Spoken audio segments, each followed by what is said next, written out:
I work mostly as an astrologer.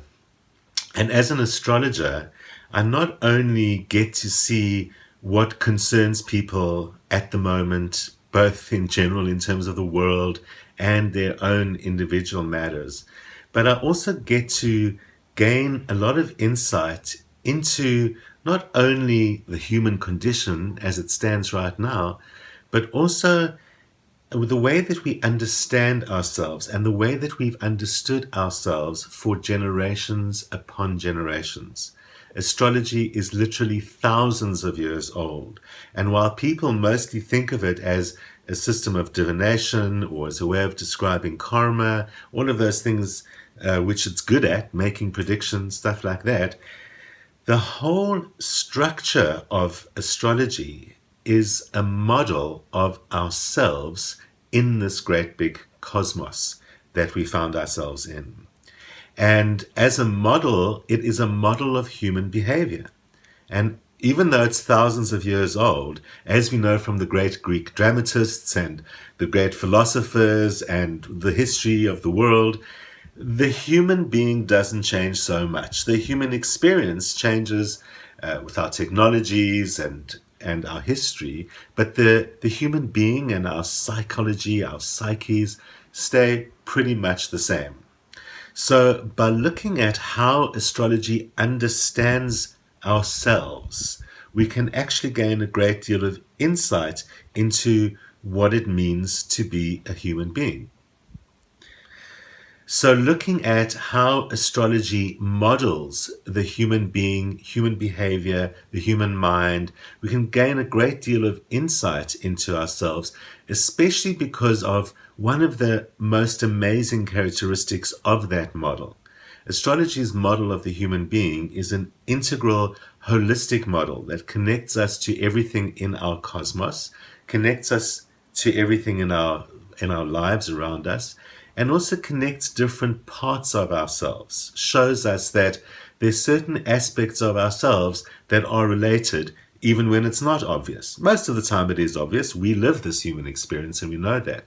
But because astrology is a practical model that allows us to work with that, it can actually give us some insights into what to do about these things.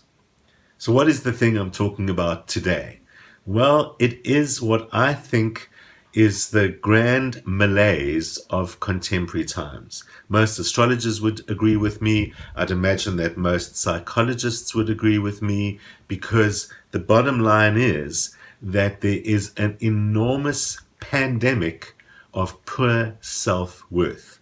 How is it that in a world that we are able to achieve so much, where we have greater freedom than human beings have had most of the time in history, and greater freedom to pursue our own goals and measure ourselves by our own standards, how is it that we suffer more from not being able to value ourselves correctly, from poor self-worth, poor self-esteem, as it is often called, than apparently anyone in our history? Certainly, self-esteem issues are the issues of our age.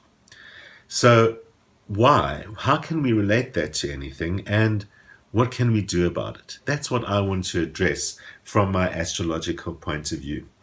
Well, the first thing astrology does is that it always says which category of things does an experience in our lives belong to.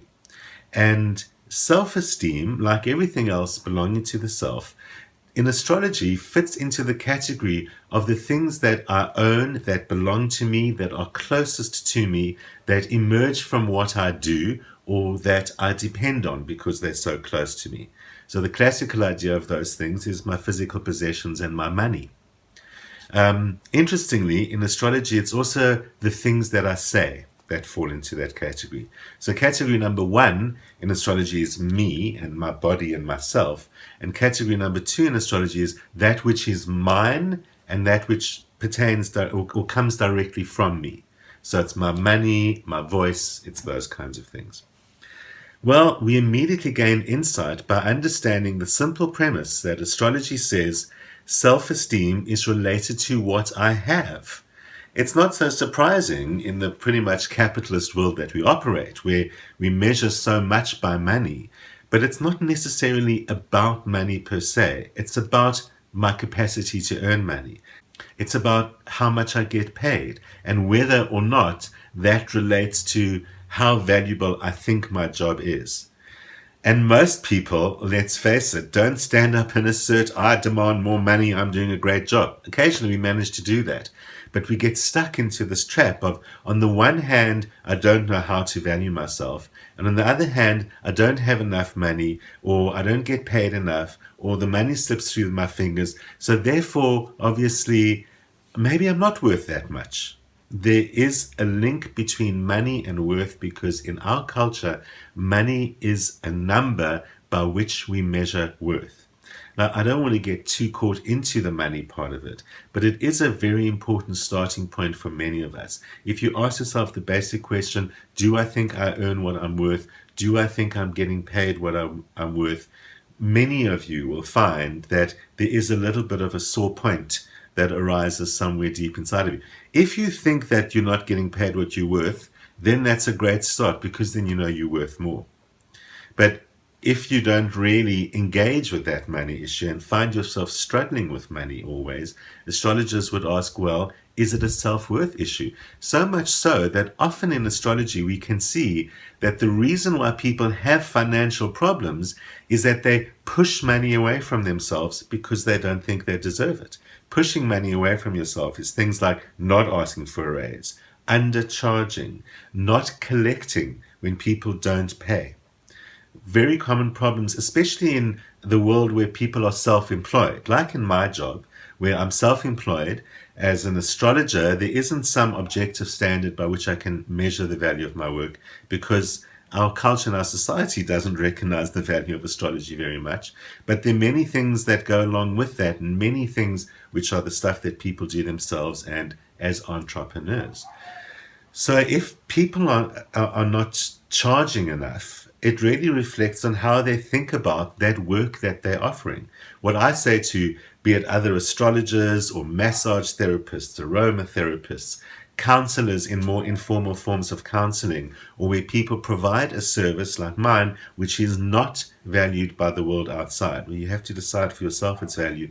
The most common thing is not charging enough. The most common thing with beginners or newcomers to a field is, well, I'll charge less because I'm not very good at it or I'm not very experienced at it. And the end result of that problem is that you undermine the value of what you do. If you are not charging enough for what you do, or if you are not collecting on people who owe you money, then you are telling the world what I do is not worth very much.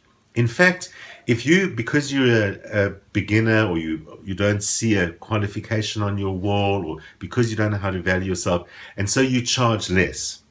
And if you charge less than everyone else for the same job that they're doing as well, and you think, oh, well, it's because they're more experienced and they're professionals, and so you're charging less. Well, your clients and your customers don't know that. So they see you charging 150 Rand or dollars for what everyone else is charging 500 for, and they either think, well, everyone else is a rip-off, and or they think the thing that you offer isn't worth very much.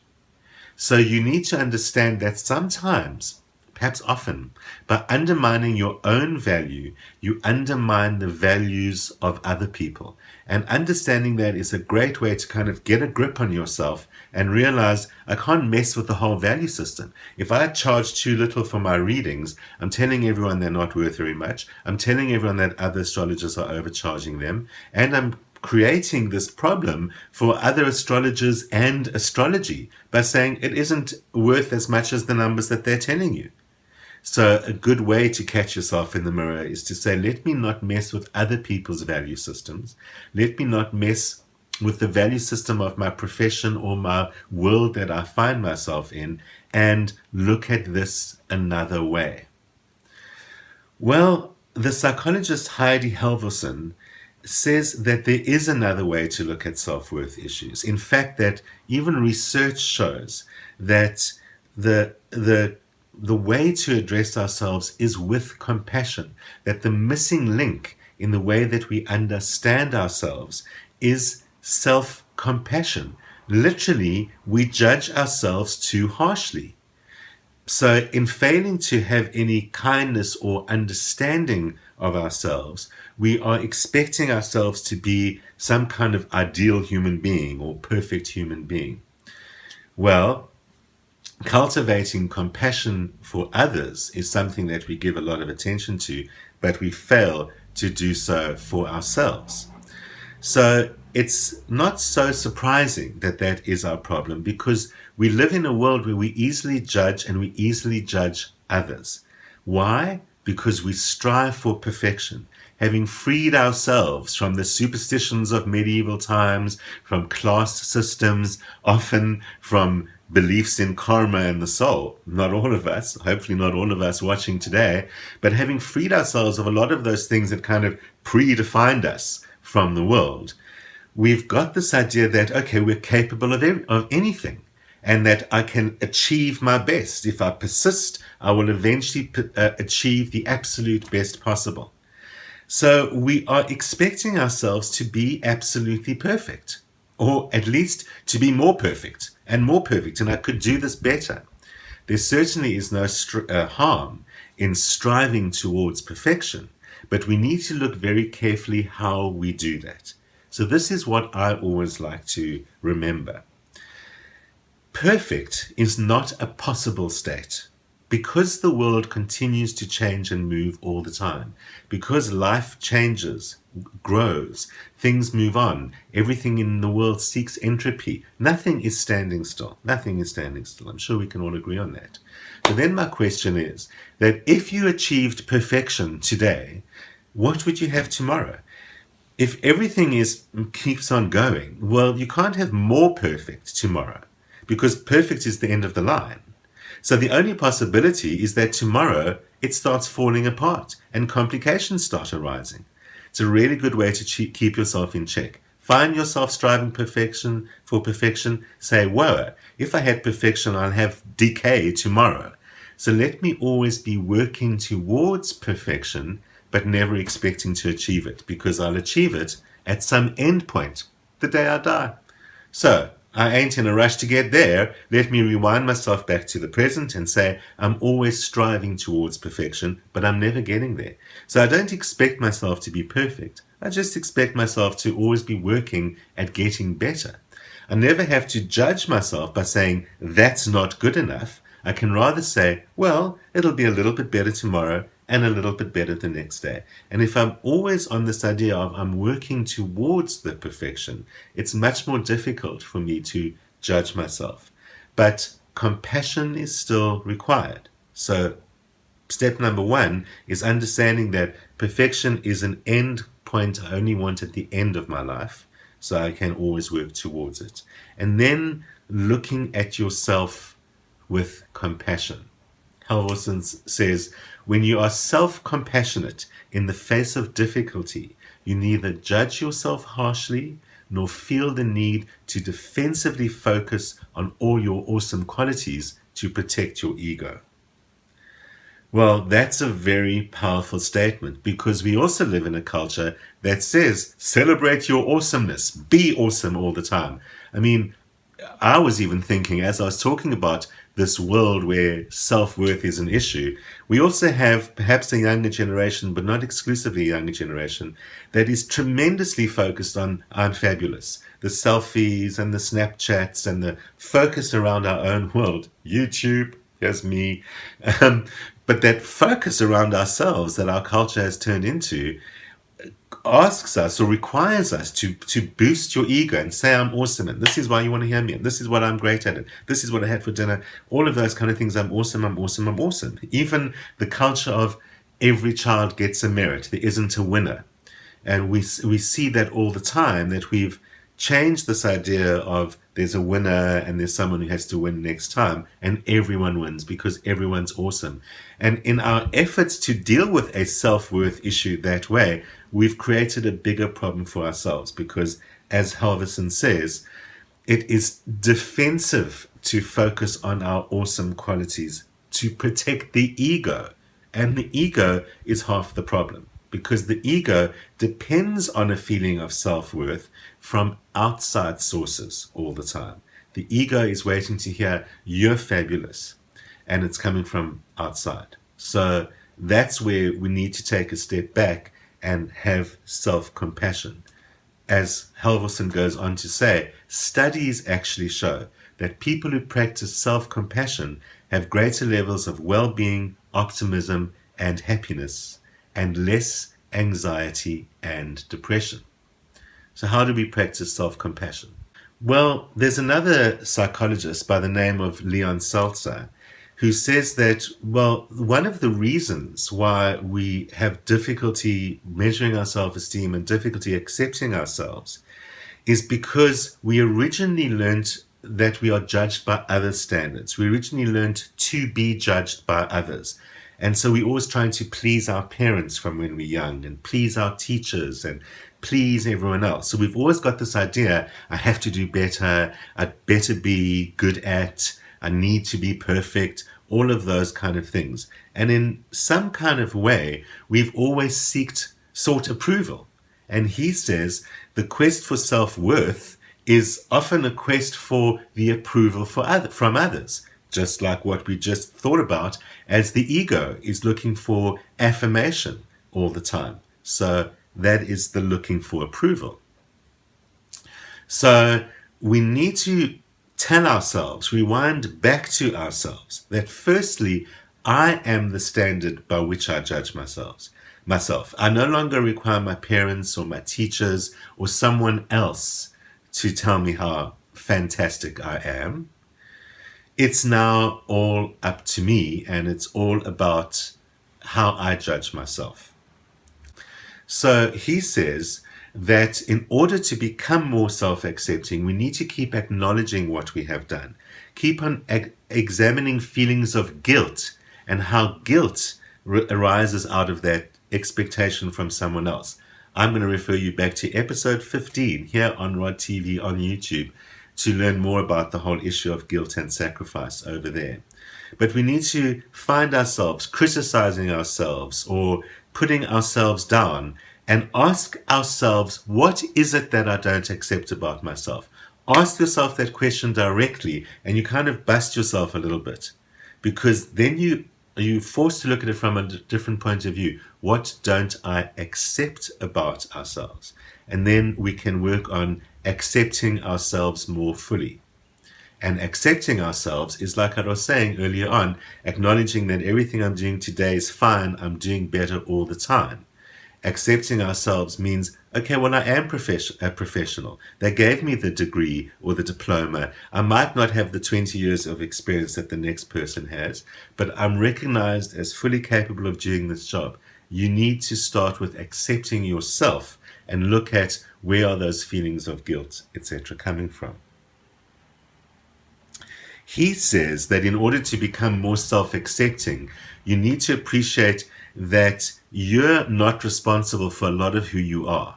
You start off with a lot of biology, genetics, upbringing, teaching from teachers, all of those kind of things. He says most of your actions have been compelled by some combination of background and biology.